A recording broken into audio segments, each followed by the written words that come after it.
ما حدود 15 کیلومتر از شهر مقدس مشهد فاصله گرفتیم تا رسیدیم به این فضای بسیار مفرح دوست داشتنی با بافت و معماری کهن و در واقع مهندسی که یادگار نیاکار ما هست. فضای بسیار دلنشین، یه دنج خلوت دوست داشتنی و با هنرمندان عزیزی آشنا شدیم که از شهر نیشابور به اینجا اومدن تا یک مراسم آیینی رو برپا کنن. مراسمی که یادگار پیشینیان ما هست و از برگ زرین تاریخ حماسه های ماندگار خراسان بزرگ نشأت میگیره.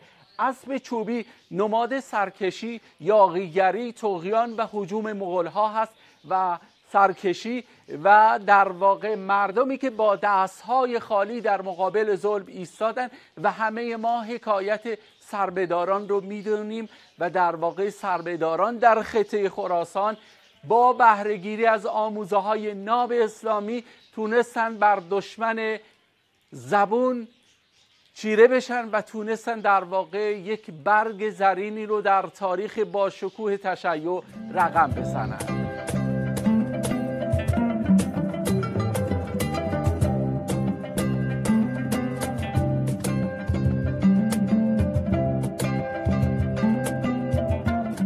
خیلی متشکرم از خانواده دوست داشتنی و هنرمند آقای وطنیان که امروز در واقع این مراسم آیینی رو برپا کردن.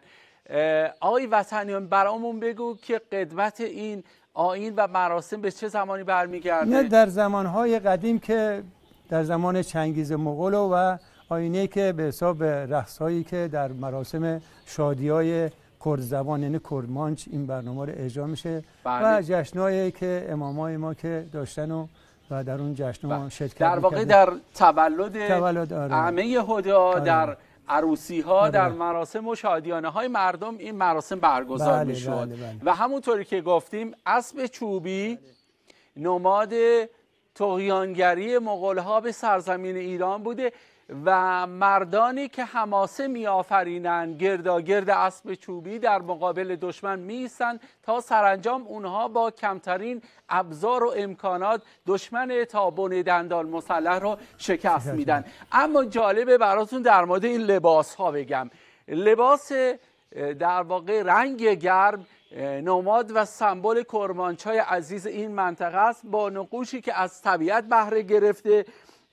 در واقع این عزیزان ما چارق به پا دارند. چارق پای افزار بسیار قدیمی که از گذشته های دور کاروانیان و مردم از اون استفاده میکنن و معمولا جنس اون از چرم هست. کفش بسیار راحتیه و در واقع این جوراب های ضخیمی که میپوشن به این جوراب ها بوجالی میگن و این در واقع پابند که پتاوه میگن و این چرم این که دور پتاوه پیچیده شده در واقع این چرم هم در واقع بند همون چارق هست با شلوار و پیراهن خاص کرمانچای عزیز این منطقه. خیلی متشکرم از شما. انشالله که همیشه موفق باشید. ما خیلی لذت بردیم از هنرنمایی شما عزیزان. دست شما درد نکنه. بسیار ممنونم. خیلی متشکر از لطف همه شما عزیزان.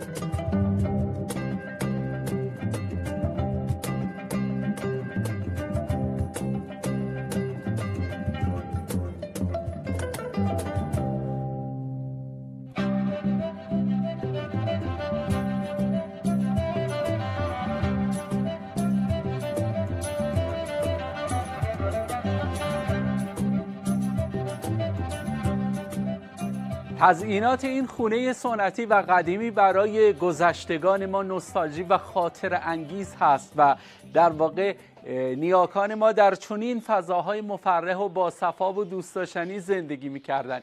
این ریسه های رنگی که در فرهنگ خراسانی ها تحت عنوان منگوله های شتری شناخته میشه و البته عشایر بختیاری به اینها میگن گنبول که ریسه های رنگی متعددی بر سردار چادرها ایجاد میکنن. این فضا که در واقع بخشی از طارم و ایوان به صورت چوبی، تیرک های چوبی ساختمان کاهگلی، رنگ فیروزه‌ای که نه تنها نماد خراسان بلکه نماد سراسر ایران هست، به خاطر اون در واقع آرامشی که ایجاد میکنه. فضای مفرح، یک مکان بسیار دنج و امروز ما میهمان عزیزانمون هستیم در این مکان بسیار زیبا.